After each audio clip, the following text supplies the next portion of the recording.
Good afternoon. Assalamu alaikum and Ramadan Mubarak to all. My name is Rufi Natarajan and I chair the Asian American Pacific Islander Committee for the Harris County Democratic Party.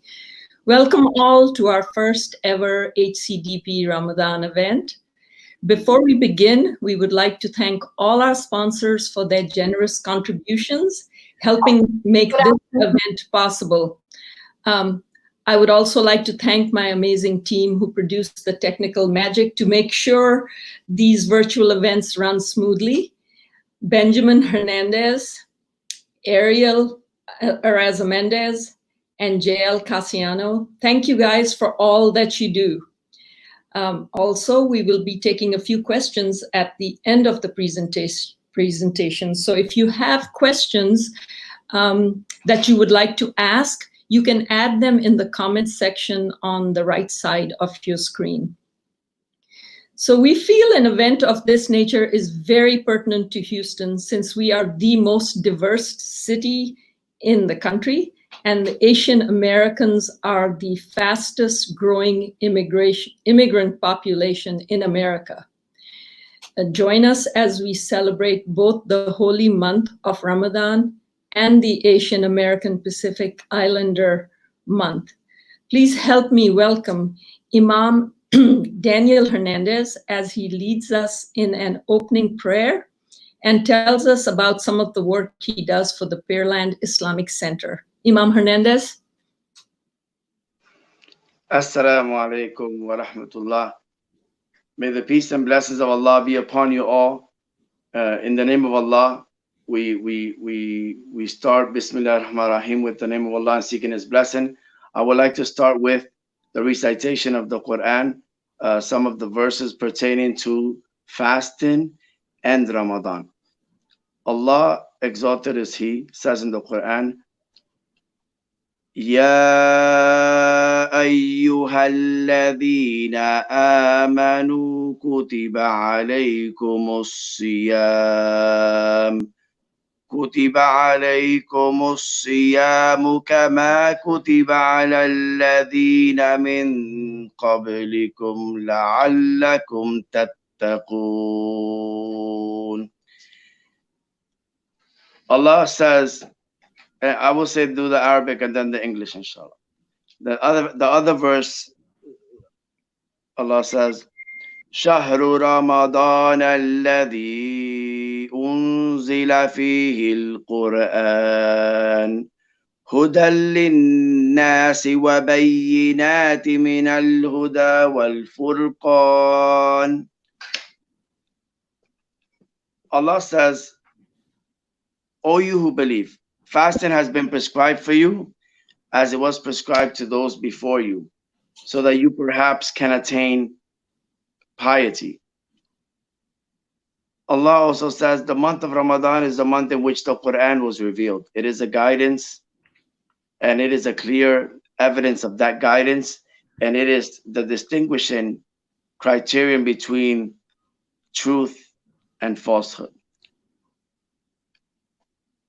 Allah dice en el Corán, oh creyente, se os prescribió el ayuno al igual que se prescribió a los que vinieron antes de vosotros, para que podrían alcanzar la piedad.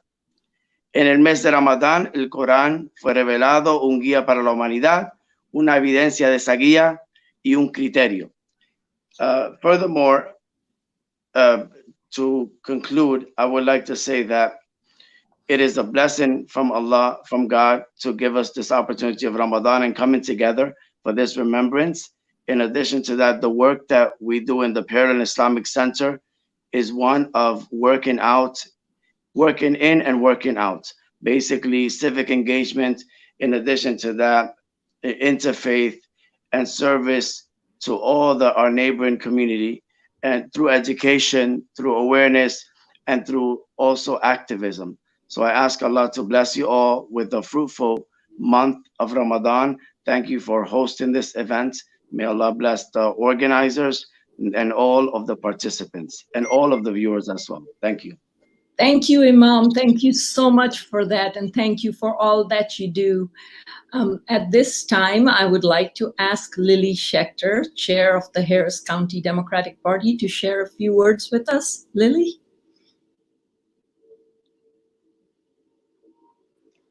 Hi, everyone. My name is Lily Schechter. I'm chair of the Harris County Democratic Party. Rufi already took the words out of my mouth. I wanted to thank our amazing team at the Harris County Democratic Party. We originally were going to do our first iftar for this month of Ramadan, but because of COVID-19, we had to switch gears.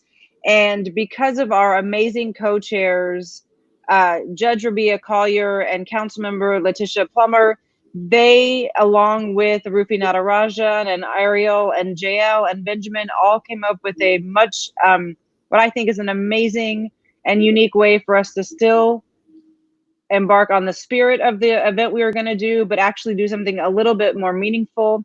And they'll talk a little bit more later about what kind of efforts we were able to do in raising funds to provide meals for 2 different mosques. But I just wanted to say thank you to our amazing team, and I'm really looking forward to the program today.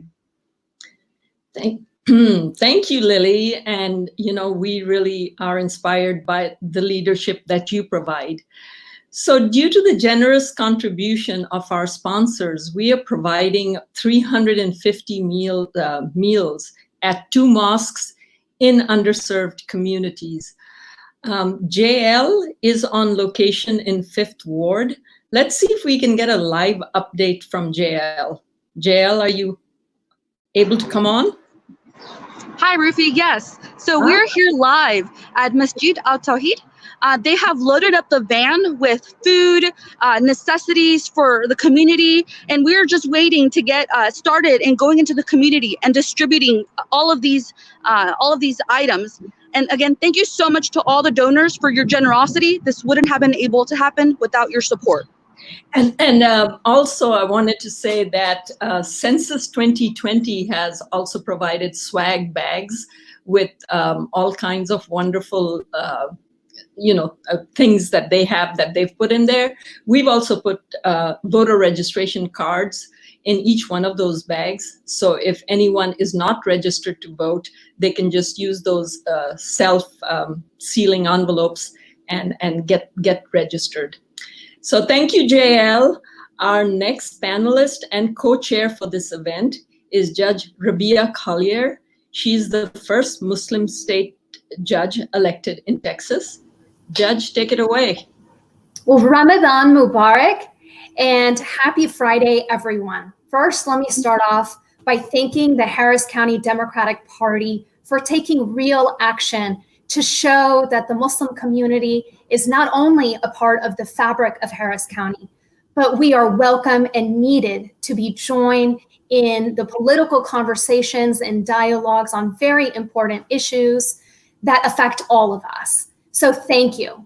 And although we've heard that this is really the first led Ramadan event, I think it's really fitting for me to tell you that last year, at the Harris County Democratic Party's largest fundraiser, the HCDP saw it fitting for the Imam of Ibrahim Islamic Center in 3rd Ward to lead the prayer and lead that event with an opening prayer. And that says a lot, because today's event is simply another step in this dialogue and building a bridge with the Muslim community and truly showing that the local leadership is making sure that the Democratic Party's umbrella is truly as large as it claims to be.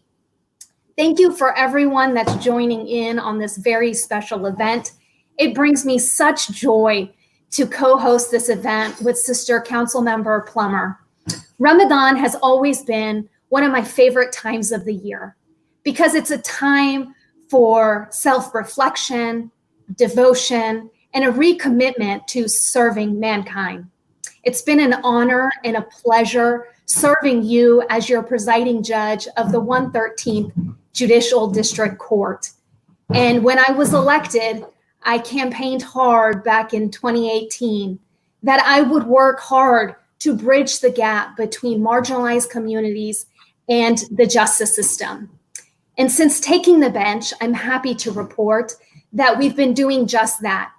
Last year, Judge Sandel, the judge of the 127th, and I co-hosted, along with the Muslim Bar Association and the South Asian Bar Association, the first ever led iftar, bringing together judges and lawyers to learn about the Muslim community, Ramadan, so that we can better serve Harris County.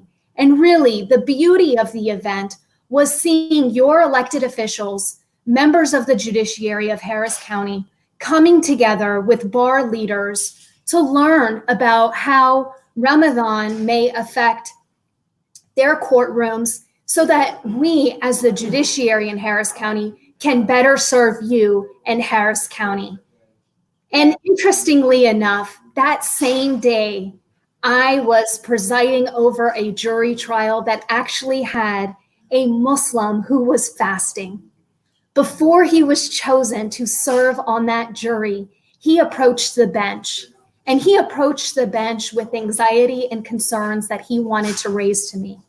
He disclosed that he was a Muslim that was fasting and that he wanted to fulfill his duty and serve on this jury, but he also wanted the ability to practice his faith. It was at that moment that it crystallized for me that that iftar that we were holding later that evening for members of our judiciary and bar leaders, it was critically important for us to hold this event. And it was important for us to hold this event so that we can learn about each other's communities, so we can serve each other better. And this is really just one example of many of how important it is for us to protect the right of the people to vote for their judges and for elected officials. Right now, I know it's easy to lose sight into state and national politics, but this discussion and this event today really puts emphasis on why it is so important to go out and vote in local elections to make sure that your voice is heard. And really, when we're seeking inclusion and justice, and the inclusion and justice that we want for others, not just for ourselves, we can do very specific things to help our community here locally. First, we can make sure that our voice is being heard by voting. And we can vote to make sure that our elected officials are representative of the beautiful community that we live in, representing all communities. Second, and one that's near and dear to my heart, is making sure that our community responds to our jury summons. Often I have to explain to folks that if every member of your community told me that they couldn't serve, your community could never have a voice. And so if everyone on the panel that was Muslim just so happened to say that I couldn't serve or they just didn't show up to their jury summons, the jury process and the decision-making process in verdicts would never represent the diversity of Harris County if we don't properly show up and pay our dues back to our great society that we have here and make sure that we serve on our juries. Honestly, it's been a wonderful opportunity for us to make sure that Harris County is really taking strides in making sure that every community, not just the Muslim community, but every community is being represented and making sure that we learn from one another. Really, that's what it's all about. And this is a perfect opportunity during Ramadan to learn about each other, to learn about each community that's here in Harris County. So ultimately, we can make sure that the inclusion and justice that we receive is for everyone. And I would really hope that we leave today's event refueled and re-energized, knowing that in Harris County, we have elected officials that care. They care about knowing about not just their community, but other communities, and knowing about the pain or struggles that they may be going through so that they can better appreciate how to serve you. I'll leave on this note. I will leave on challenging and really extending the challenge that Pope Francis just made in asking that people of all faith fast to help pray for the pandemic that the world is going through right now, in unifying all of us during this month of Ramadan. Thanks so much. Thank you, Judge. I had goosebumps listening to you. That was very, very inspiring. Thank you for everything that you do. We are so very proud of your work and everything that you do for the Harris County Democratic Party as well. Our next panelist, it would have been Houston City Council member Leticia Plummer, who is also a co-chair for this event. Unfortunately, Council Member Plummer was taken ill yesterday, and her brother Farouk Plummer, who interns at the City of Houston at-large office as outreach coordinator, will be stepping in her place. Farouk, we are very sorry that council member will not be able to attend, but I hope you will be able to share some of the work she's doing during this pandemic.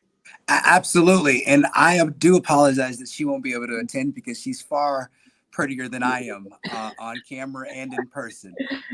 She is a bit under the weather. She's been working tirelessly during this COVID pandemic to make sure that the community is taken care of. She's always fighting for equity. She's always wanting to move the needle and level the playing field. And she probably got a little bit under the weather because of it. This has been a very interesting Ramadan. I've been a practicing Muslim my whole life, and I've been fasting I guess since I was like 11 or 12. And this is the first Ramadan that we have not been able to be surrounded by family in terms of breaking fast or iftar or even going to the masjid on Friday. But this has been an interesting situation. She has been working hard, and I would love to be able to tell you all the stories. But I first want to say appreciation to Imam Hernandez for that wonderful prayer. And then, of course, Lily Sheckler and the Harris County Democratic Party are always doing a phenomenal job. And then also to Judge Carla, thank you very much for what you're doing for the community. I remember I was at either the Reliance Center or the George R. Brown Convention Center last year during Ramadan, and you spoke, or you were at least on stage, and I didn't realize at that particular time that you were Muslim. And it's good to see representatives on the bench that understand what Muslims are going through in America.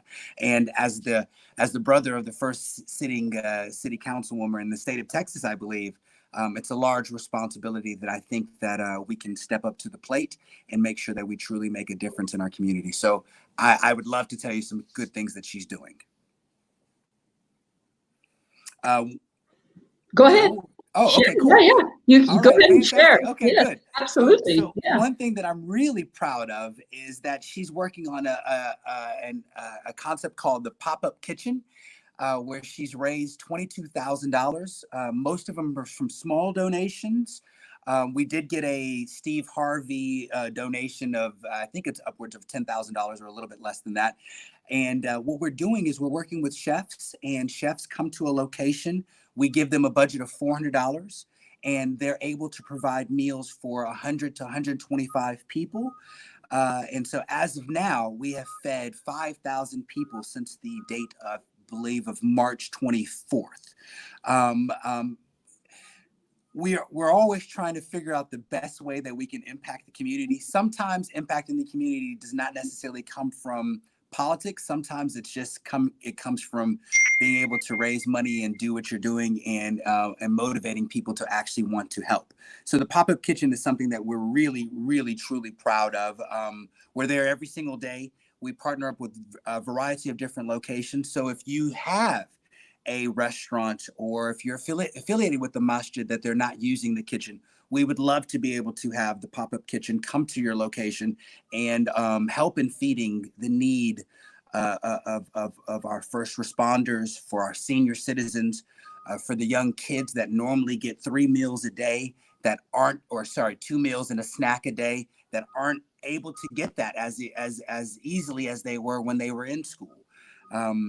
So we're really proud of what we're doing, and we look forward to helping out the community in the future. And we also look forward to doing something with Masjid Tahir. That is a phenomenal truck full with food, and you're providing such a great need. So alhamdulillah, y'all are doing a really phenomenal job. Thank you very much. Thank you, Farouk. Thank you so much.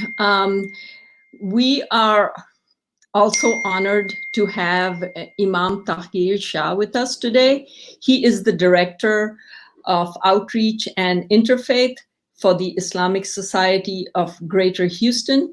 He will share information about community outreach that they do at ISGH. Imam Shah? Unmute. Thank you, Rufi. Bismillah ar-Rahman ar-Rahim. Assalamu alaikum wa rahmatullahi wa barakatuhu. We begin with the name of Allah, and we begin by praising and glorifying the Almighty God for blessing us with this opportunity. Even during these difficult times, we have found a way to connect with the community. We have found a way to reach out to the community. Just today, I was talking, we were giving a sermon. Friday is a holy day for Muslims all over the world. Unfortunately, during this pandemic, we're not able to offer the Friday services, so everything is done virtually. And I was talking about, we have so much to be grateful and thankful for, even in these times. You know, it's difficult. We have lost a lot, and a lot is at stake, but we also have a lot to be thankful for. We have family, we have time, we have technology, we are surrounded by great people, if not physically, even virtually. It means a lot. We're able to see, we're able to hear, we're able to connect, and all of these are blessings of God, and we are very grateful to God for this opportunity. Ramadan Mubarak, Ramadan Kareem to all of you who are watching. Many, many blessings of Ramadan. As Rufi mentioned, I'm Imam Shah with ISGH, Islamic Society of Greater Houston, director for working with on interfaith and civic engagement aspect with the community. I want to take this opportunity to thank Judge Rabeea Collier for the great work that she's doing for our community. We are so proud of you. We're praying for you, and we continue to pray for your success. And also Councilwoman Leticia Plummer. She is doing an amazing work, and we see all of the great work that she's doing. Fortunately, she couldn't join us today.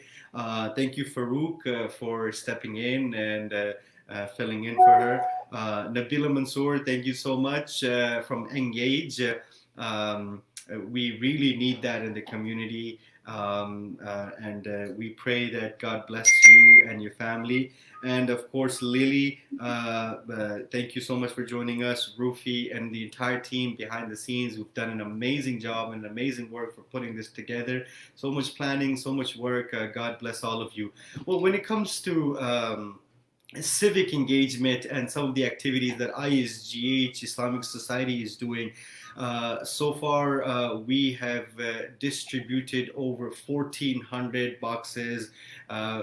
Just 2 weeks ago, ISGH has held a food drive, which was at 7 locations. And we've distributed over 1,000 boxes at all of together in these locations. Apart from this, ISGH provides financial help. It provides food. It provides many services to the community.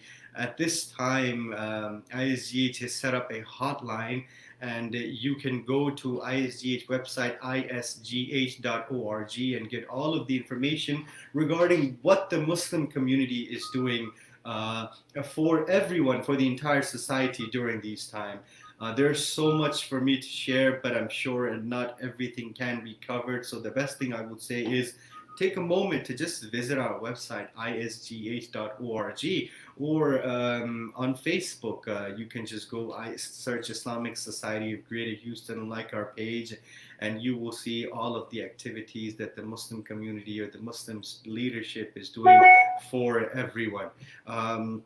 Civic engagement is an important part. It is an important aspect of our lives, and we need to take that into account. We need to give importance to that, because that is our voice, and that is something that brings us to the table. We don't want to be left out. We don't want to be considered a minority that has no right, no say, and no obligation. And that's not just Muslim, that's for everyone, right?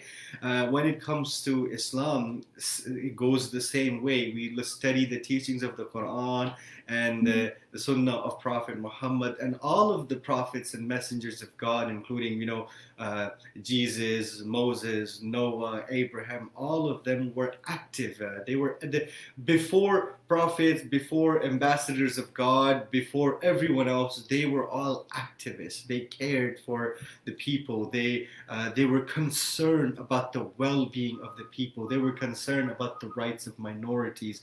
They were concerned that their rights need to be heard, and it was that genuine concern for the humanity in terms of their physical and their spiritual need, that they need to be guided and they need to be on the straight path, that they went out and they were chosen by God for this great work. And that is, I believe, the purpose of religion in itself, to bring people in line with the right teachings, with the guidance from God Almighty.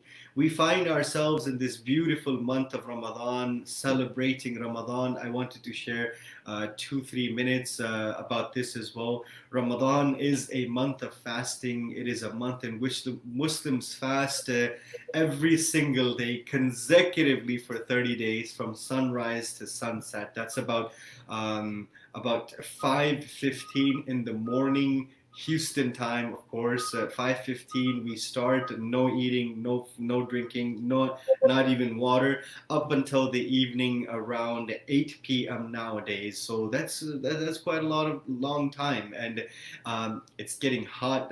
Summer is just coming in. So what is the purpose? Why do Muslims fast? The reason why Muslims fast is so that they can activate their spiritual being inside of them. Too often we only focus on the physical and material aspect of our body. There is something called spirituality, and that needs to also be activated. We need to be conscious of God. We need to be aware of God. We need to bring the presence of God, and especially during these times, during this unprecedented, this pandemic, it just goes on to strengthen our firm and belief on God furthermore, because we are so helpless, right?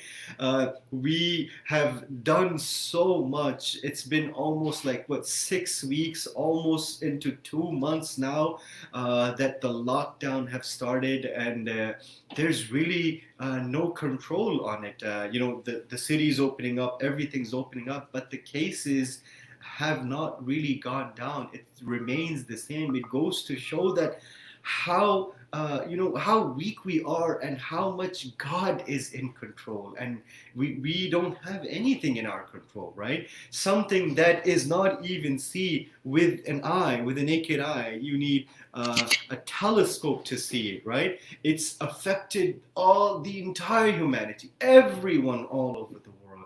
So most importantly, we need faith, we need prayer, we need these reminders during these times, and we pray to God that God helps us. So that is the essence of fasting. I'm just going to conclude in a minute or two. The essence of fasting, one of the elements of fasting is that it enables us to feel the pain of those who are less fortunate, those who are not as well off as others. You know, the homeless person that you see outside, the person that you see is asking for food or money. We feel that, oh, you know, these people, but in the state of fasting, you truly feel their pain and you share what they are going through. These are some of the things about fasting in Ramadan. I'll conclude with this. Maybe Rufi can tell us that, am I over? No, you're Okay. a little bit there. Okay. So within the spirit of Ramadan that Muslims are celebrating all over the world, I want to take this opportunity to share this message of fasting, share this message of Ramadan with everyone that is watching today, that Ramadan brings these blessings and this wave of mercy and peace and joy from God. And we pray that this blessing, this mercy that descends from God, from the heavens, from the skies, that it descends upon the entire humanity, and that it covers us with His peace and mercy, and that we are able to be restored into the situation that we were before, the state of peace and safety. And we hope that Ramadan is going amazing for Muslims all over the world, and we look forward to Eid. Even though that these are some different and unprecedented times, it hasn't held us back, and we are still doing as much as we can. We pray for everyone during Ramadan. It's the time of prayer, so we are also praying not just for the Muslim community. We are praying for everyone, for all of the brothers and sisters, for the entire humanity, for their protection, for their safety. God bless all of you. May God have mercy upon you, and may God enable us to pass through this storm and to come out of it with safety and security. Thank you so much for this opportunity. Thank you, Imam Shah. That was really, really good. Thank you for everything that you do, and ISGH also. We feel like it's wonderful to have, an outreach coordinator within the Islamic Society. So thank you for everything. So we are going to try and take a moment and see if what's going on Jael's end. I understand it's raining over there. Hi, Rufi. Yes, hi there. So it is raining, but Laziza restaurant has just arrived, as you can see behind me here. Yes, I can. Yeah. Yeah.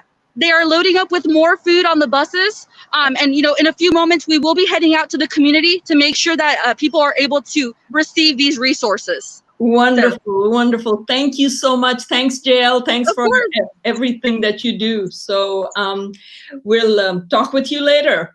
So our final speaker for today is Nabila Mansoor. She is the Director of Census Outreach at EMGAGE. That's the advocacy home for Muslim Americans. Nabila, could you please share some Census 2020 updates with us? Yes. Hi, everyone. Thank you so much, Rufi, for putting together such a wonderful program, and the entire Harris County Democratic Party team. This is a wonderful opportunity for us to get together in a time where we can't really get together in person. So, again, thanks to Lily Schechter. Thank you to Imam Tauqeer, Imam Daniel Hernandez, and of course, our wonderful elected officials, Honorable Judge Rabeea Collier. And sorry to hear that City Council member Leticia Plummer could not make it today, but I think her brother did a really great job filling in. So I am the Census Director for a group called ECI, and I think this is relevant because it is AAPI Heritage Month. ECI is called Empowering Communities Initiative, and we are a table of Asian American organizations that got together here in Houston and really wanted to work together to make sure that our particular communities were doing the work that was needed in order to make sure that Asian Americans were involved, whether it be through the political mainstream or whether it be through being counted in the census. I'm also the director of EMGAGE, and EMGAGE works specifically with the American Muslim community, trying to make sure that they are involved in political work. And of course, census is a big part of our priority this year. And we have a little graphic up here right now, talking a little bit about where people can go in terms of responding to the census. And this is so important for us as a community. You know, there are certain communities that tend to be missed, and those communities are the ones that you would think tend to be missed. It's the immigrants. It's the folks that don't speak English as a first language. It's the ones that come from lower income levels, people that rent and not own, young children, young people. The same factors that we see when people are voting that keeps them from voting, those are the same factors that keep people from responding to the census. And when we don't respond as a community, then we miss out. We miss out on a lot. We miss out on resources that are important for our communities to thrive. We miss out on medical infrastructure and medical resources. We miss out on infrastructure in our roads, funding toward our schools. You know, the pandemic is going on. We are going to need more resources that are funneled toward our cities and our counties in order to make sure that we can recover properly. And how do they know how much resources to send? Well, that comes from the numbers that come from the census. And so it is so important that we get this right. Now, the census only happens once every 10 years. And so if we don't get this right this year, then we don't get another chance until 2030. And many of those children that are going to be missed, especially those immigrant children, those children that are not here legally, or they are here legally and they're not counted, well, the next time the census comes around, they're going to be much older. And so all that funding for their childcare will have been missed. I wanted to just give a few examples. Here in Texas, it's really on us, are these nonprofits and local organizations, to make sure that we are responding to the census. And I'll tell you why. Because our state government is not putting any money toward it. In fact, they put $0 toward investing in marketing for the census. What that means is that we have to pick up the slack. So it is so great that Harris County Democratic Party is working with us to make sure that we are letting everyone know. Responding to the census is very easy. It takes less than 10 minutes. For the first time, we are now able to respond to the census online. And if we could just pull up that graphic real quick, the website where you can respond to the census is actually on there. It's very simple, my2020census.gov. EMGAGE, with our ECI partners, our Asian American partners, as well as other nonprofits across the city, have also put together a local hotline, 281-305-8300, where people can get in-language assistance in helping them either complete the census or answer any questions they have about the census. And I believe the census hotline is able to answer questions in Urdu, in Hindi, Vietnamese, Chinese, Korean, Spanish, and English. And so this is another resource that I hope our community members will take advantage of. This is live help. You can call and ask questions on folks that have been trained on what that census form looks like. At this point, we are even able to help you complete the census, because we understand that having internet access is not something that happens and easily happens for everyone, right? We know that there is an issue in our country where not everybody has access to the internet or broad-based internet access. So we want to make sure that we can help everyone that needs help. So we will, if you have any questions, 281-305-8300 is the number, and we'll be able to help you. We want to make sure that everybody counts, or just go straight to the census website, my2020census.gov. Now, we've heard from really a lot of wonderful speakers talking about what Ramadan is, and Ramadan really is that time of reflection for so many of us. And this Ramadan looks very different from other Ramadans that Muslims have done. I know in our family, this is the best time of the year. It was time of us getting together, daily visits to the mosque, meeting our friends, eating out, waiting for suhoor, our early morning meal, and making one trip to IHOP for sure. Well, that's not what it is right now, right? It's a little bit different. But I think also it is a wonderful time for us to kind of reflect on what Ramadan actually means. And that's really trying to make that spiritual connection and get closer to our faith and really understand it more. And I see that. So it's almost like it's the best of times and also the worst of times. A lot of us have anxiety. A lot of us have fears. And that's not just us Muslims. That's out there in the community during this pandemic. And I was asked to speak about the census, and I thought I'd share a story about the census and about some people we met at a time when we were allowed to meet people. Before we had kind of moved to this virtual platform, EMGAGE was out there every Friday and most weekends at some mosque trying to talk to folks about the census and encouraging them to respond. And we were at Masjid al-Nur, which is a wonderful masjid in the Hillcroft area, and has a very diverse population of people that come there. Many that do not speak English as their first language, might be refugees, might be new to the country. And we were talking to someone about the census, and this older woman, and she said, well, I'm not a citizen. I can't respond. I can't do that. I can't do what you're asking me to do. And so we explained to her that, no, you don't have to be a citizen. The census is not like voting. The census does not require you to show, your driver's license and your papers to make sure that you're a citizen. The census is a count of everyone. The census is a count of every single person, old, young, immigrant, non-immigrant, here as a citizen or a non-citizen. It's a snapshot of our country. And if we want to talk about our country and we want to accurately reflect our country, then it behooves us to make sure that picture shows everyone. And we want to make sure that American Muslims are part of the American story. And for that to happen, we have to make sure that everyone is responding to the census. And so going back to this wonderful older lady that we were talking to, she said, oh, you mean I get to take part? Like I can respond to this? Because I can never vote, and I always want to vote and I can't. And so we said, no, you most certainly can, and you most certainly should.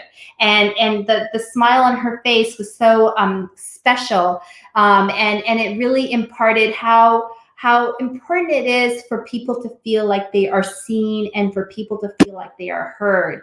And one vehicle to make that happen, it happens through the census. And so we want to make sure that, everyone is counted. And I know there is census material being distributed at the wonderful food distribution sites at the masajids that we're connecting with today. And how wonderful is that? We're doing two great things: giving out food in the month of Ramadan, which is considered such a great big blessing. And so we thank the Harris County Democratic Party and all the donors that made that happen. And then two, we're imparting information that is for the good of all of the communities. When we first started talking about the census, I remember they would always refer to hard to count communities. And when us and our nonprofit partners really started talking about that, we said, you know what, we're not hard to count. We may be undercounted, but we're not hard to count. You just don't want to count us. So let's, talk about asserting our power. Let's talk about asserting our stories. Let's talk about how we are going to make sure that we are seen and that we are heard. And let's respond to the census. And again, I'm going to just close out with thank you for all the wonderful words from all of the other speakers. We're not able to be together in a space where we were originally supposed to be. I still have it in my calendar, my EMGAGE calendar, my phone calendar, that we were supposed to be meeting tonight at a restaurant and celebrating together. Well, that could not happen. But you know what can happen? We can gather together in spaces like this where even if we're just in a little box, we are still together. We are still working together to make sure our voices are heard and that we are making a difference. So yeah, my2020census.gov.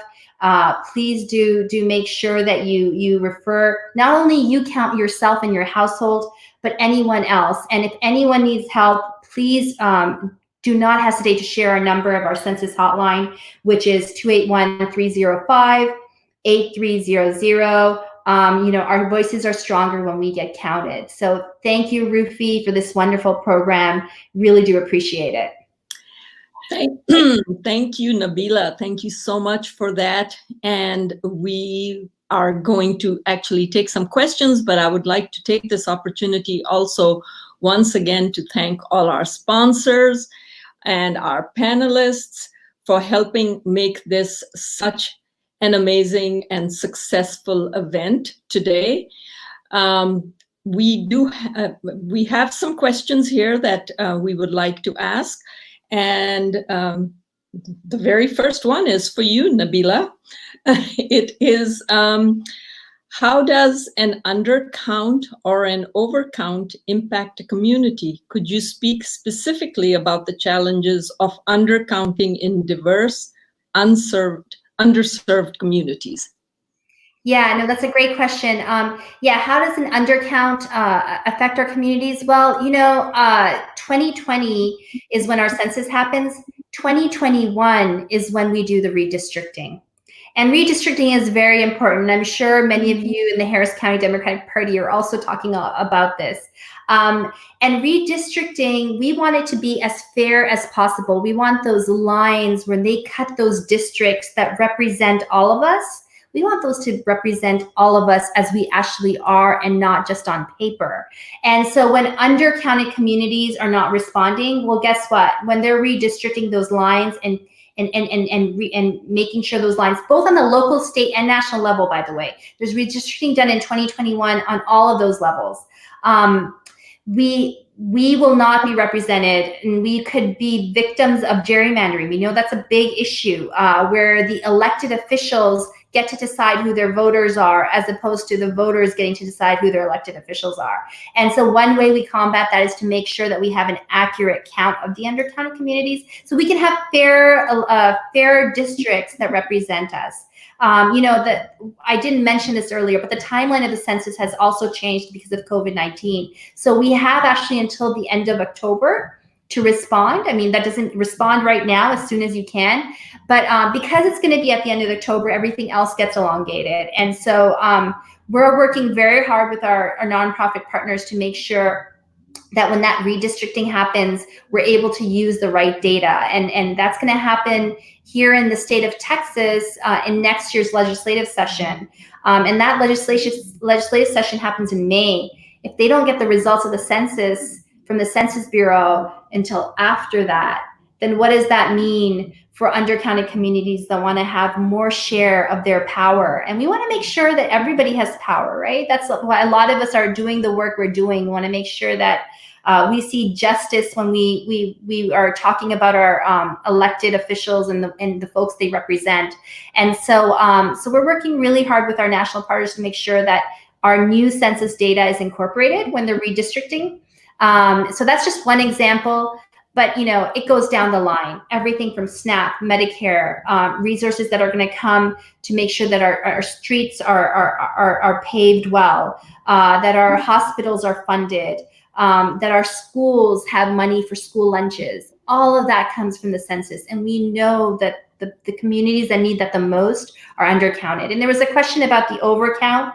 Yes, there are certain communities that are overcounted. I'll give you an example. Right now, college students are, for the most part, at home with their families. In a different world where there was no pandemic, they would be counted in their campuses. And certain people will now start counting those college students at home, but the college campuses are also going to count them. So all of a sudden you have an entire contingent of folks that are going to be overcounted. Now the Census Bureau has certain things in place where they can try to kind of figure that out and make sure people are not overcounted, but certain communities, and guess what, not the undercounted, not the immigrants, not the young people, not the folks that don't speak English as a second language, those aren't the ones that tend to get overcounted. It's the ones that already tend to have power are the ones that get overcounted. So, so we want to change that. And so we're looking forward to making sure that happens.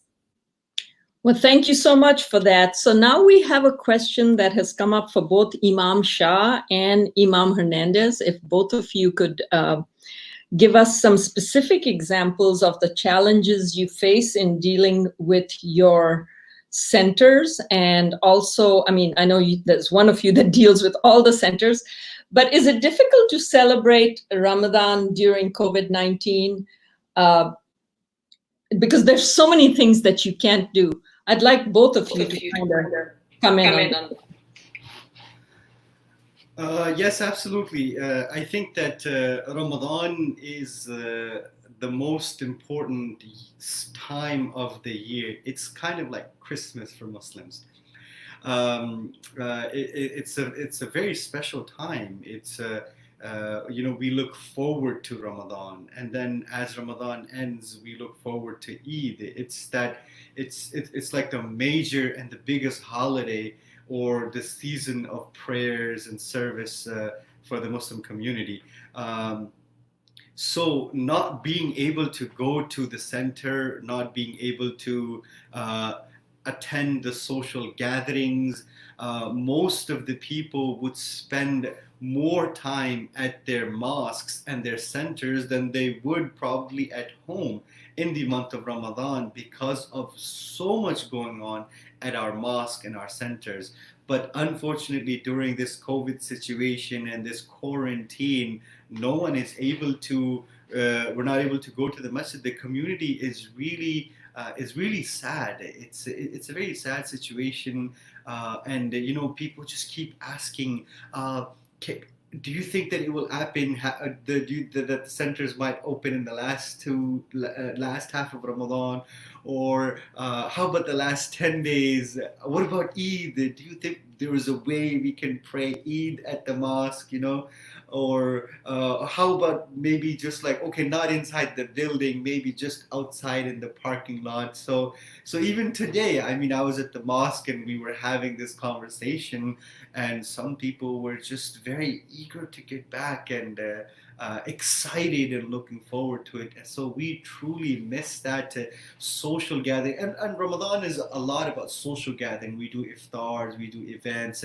It's a great part of fasting is that you are supposed to share the meal, or you're supposed to share iftar with your neighbors, with your colleagues, with your community, and you know, there's a great reward in that, and that's the essence, as I mentioned, you know, the essence, one of the essence of fasting is to feel and to share with other people. Unfortunately, we're not able to do that, right? The Muslim community is pretty big on giving hugs and, you know, shaking hands, and in a lot of these Middle Eastern culture, they even go a step further, you know. So nothing is of that. So but still, you know, we are still connected. People are spending time at home, and we miss being in our centers. And I'm sure that all of the people of all faith are missing that. And hopefully, you know, we'll get over this situation and it will become a part of history, and then we will think and look back on it. So this is a little bit of what I can share about this, and hopefully we'll get back and things will be restored. Well, thank you, Imam Shah. Judge Collier, we have a question for you. Could you please share something interesting happening in your courtroom now that you're holding court on Zoom and dealing with COVID-19 and Ramadan at the same time? Well, you know, pandemics, what we've seen so far from a lot of our elected officials is we've seen some leadership skills. And in Harris County, I'm really proud that we have moved our dockets to virtual dockets, like you mentioned, Rufi. And so it's been actually kind of nice to be able to not have to drive and have to deal with all of the Houston traffic while you're fasting, and also a full day's work at the courthouse. So it's been actually a little bit nice to make sure that we have extra time with our families. A little difficult because I also juggle the hat of elementary school teacher, in addition to judge and all of the other roles that I have. But specifically to give kind of Harris County an idea of what's happening. And I think folks want to know, there are a lot of industries that have been terribly affected by the pandemic. And the judges of Harris County have worked really hard to make sure that we can literally keep the legal system going and keep the wheels of justice going. And the way that we've done that is we have reduced all in-person meetings to virtual meetings. We've also really have planned for folks that may not have access to the internet or have the hardware or software capabilities of being able to appear virtually, but also provide things like a telephone access.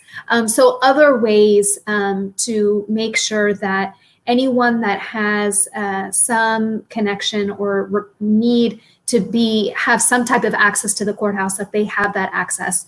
We're also have been working on making sure that once this pandemic has subsided to a certain extent, that we are ready to keep the wheels of justice going. And what I mean by that is making sure that we're in a position to have trials resume as quickly as possible. I'm sure Harris County knows that we've been very thoughtfully working with folks from the county in determining when and how we've been canceling jury duty and jury calls, jury summons.